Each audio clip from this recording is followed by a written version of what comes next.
पुराने ज़माने के कूलर।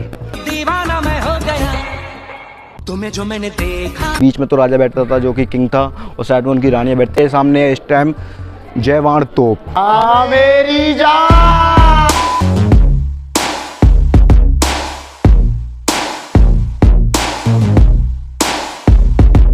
मिलते हुए चिल्लों तो कैसे हैं आप लोग। तो स्वागत है आपका मेरा एक और न्यू ब्लॉग में। आज मैं खड़ा हूँ जयगढ़ फोर्ट के आगे। तो आपको मैं इस ब्लॉग में जयगढ़ फोर्ट का पूरा व्यू दिखाऊंगा अंदर से। जयगढ़ फोर्ट के अंदर क्या क्या सीन है, क्या क्या बातें बताऊंगा। इसलिए ब्लॉग में पूरा बने रहें और ब्लॉग को एंड तक देखें।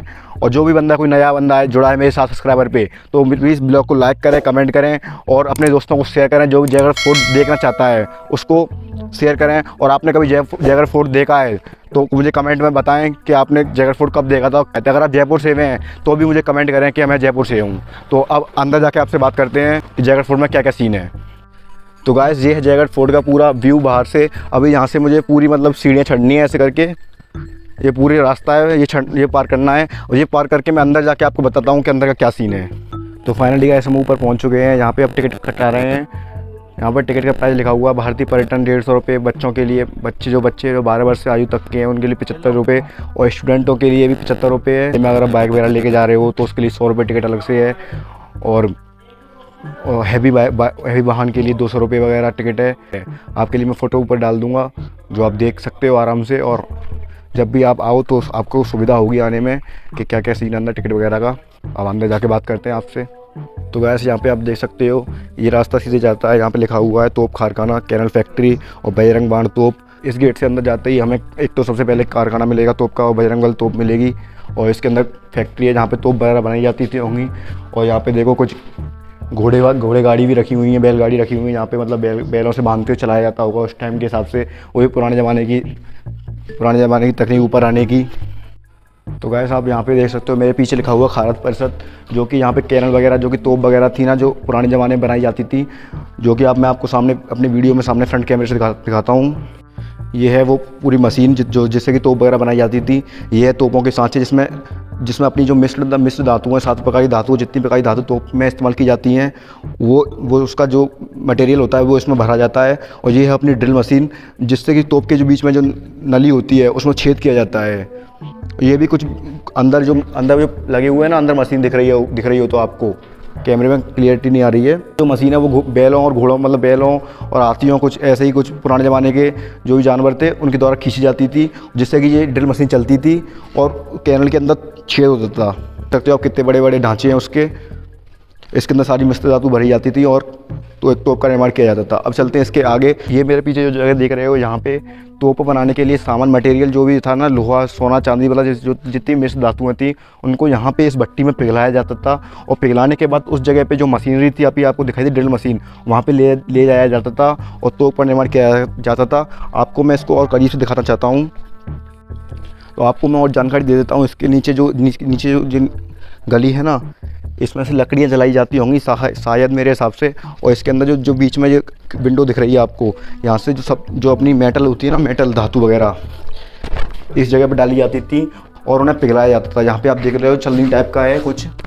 यहाँ पे नीचे लकड़ियाँ जलाई जाती थी और उसकी गर्मी से सारा जो मेटल था, अपना मेटल जो भी सब मेटल थे उनको पिघलाया जाता था और तोप वाले मटेरियल में वहाँ पहुँचाया जाता था। और उन सांचों में भर के ड्रिल मशीन से उसमें छेद किया जाता था, जिससे कि हमारी तोप का निर्माण होता था। यही है पहले के ज़माने की तोप या फिर आतिशबाजी का तरीका। राजाओं के दुश्मनों से बचने का तरीका यही था। और गाइस एक चीज़ बताना तो भूल गया, इस जयगढ़ किले का निर्माण राजा सवाई जयसिंह ने कराया था। 1726 में कराया था।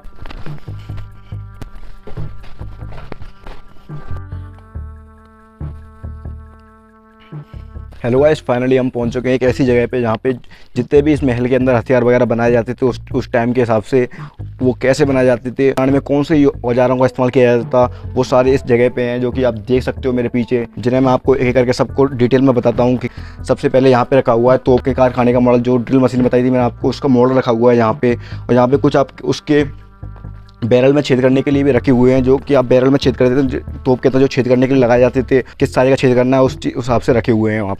और दूसरे नंबर के इसमें रखे हुए हैं पुराने ज़माने के चारपाई बिछौला वगैरह तकिए वगैरह रखे हुए हैं कि पुराने ज़माने में चारपाई वगैरह कैसी होती थी और तकिए वगैरह कैसे होते थे। वो स्टोर के अंदर रखे हुए हैं।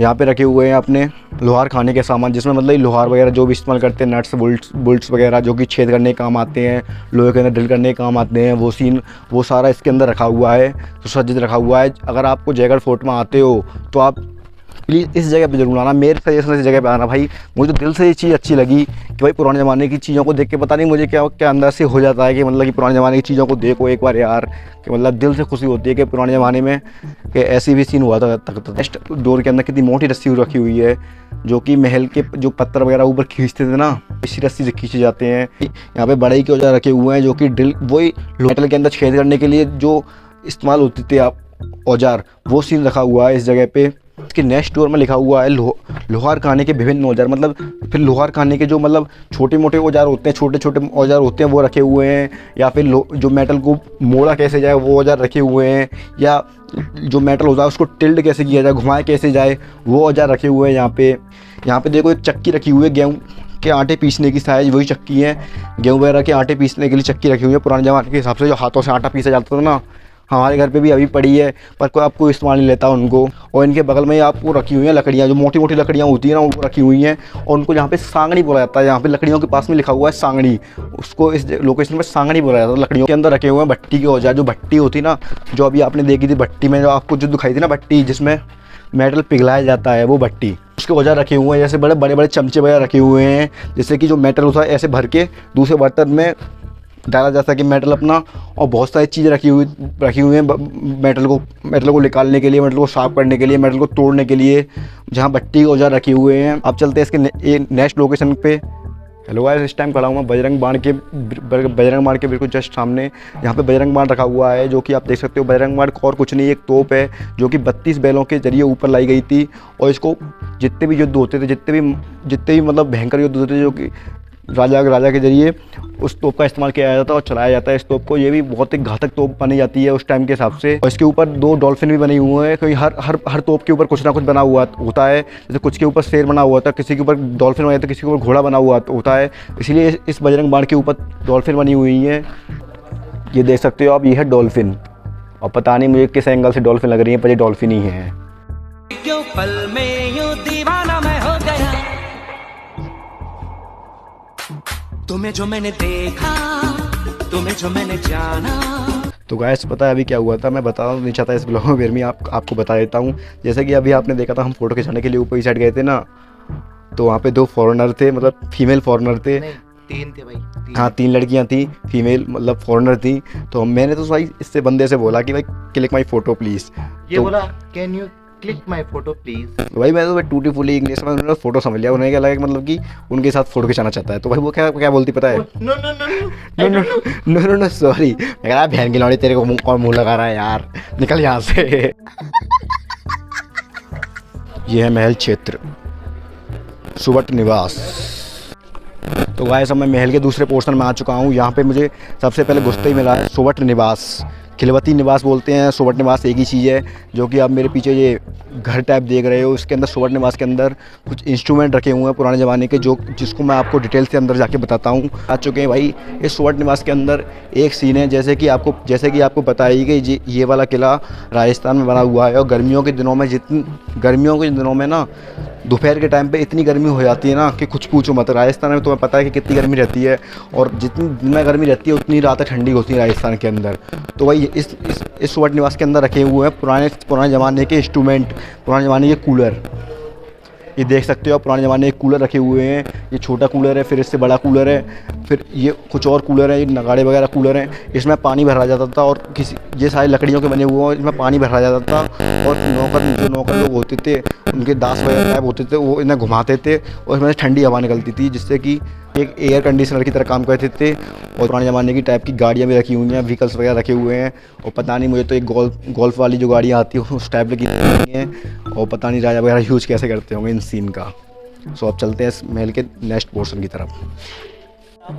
तो गाइस ये लोकेशन आप देख रहे हो, खिलवती निवास, लक्ष्मी निवास, जो कि अब बताया जा रहा है इस महल के हिसाब से। इसका मैं आपको बता देता हूँ कि इसमें ये 3 विंडो है ना, इसमें बीच में तो राजा बैठता था जो कि किंग था, और साइड में उनकी रानियाँ बैठती थी, और यहाँ पे यहाँ पे उसी प्रकार के संगीत वगैरह कार्यक्रम वगैरह चला करते थे। उनकी सभा वगैरह जो पर्सनल मीटिंग होती थी वो यहाँ पे होती थी। यही दरबार लगता था यहाँ पे। जैसा कि आप देख सकते हो कि जैसा राजा उसके जैसे ही शौक। तो गाइस रास्ता हमें मिल चुका है। ये एक टनल टाइप है जो इस महल को एक महल से दूसरे महल की तरफ जोड़ती है। तो गाइस इस जगह पे आके अपना एक डायलॉग तो बोलना बनता ही है। 1 2 3 हाँ मेरी जान, डायलॉग तो बनता है मेरी जान। तो फाइनली गाइस मैं इस टाइम पे इस जयगढ़ फोर्ट की सबसे ऊंची वाली इमारत पे खड़ा हूँ। यहाँ से मुझे बहुत सारा व्यू दिख रहा है, जैसे कि आमेर फोर्ट पूरा दिख रहा है यहाँ से। यहाँ पे पास में जल महल है वो भी पूरा दिख रहा है। मैं आपको बता ही देता हूँ कि मतलब कि यहाँ पे अगर आप आना चाहते हो तो भाई एयरपोर्ट वगैरह से आप आ सकते हो। ये जयपुर से लगभग 19-20 किलोमीटर दूर है यहाँ पे ये जयगढ़ फोर्ट। अगर आपको यहाँ पे आना है तो भाई मैं रिकमेंड करता हूँ कि आप सर्दियों में ही आएँ। जैसा कि आप देख रहे हो मैं इस टाइम पे दिसंबर में शूट कर रहा हूँ, फिर भी देखो कितनी गर्मी बढ़ रही है, पसीना आ रहा है, कितनी धूप आ रही है। क्योंकि आपको पता है कि राजस्थान का इलाका है तो भाई गर्मी तो पड़ेगी।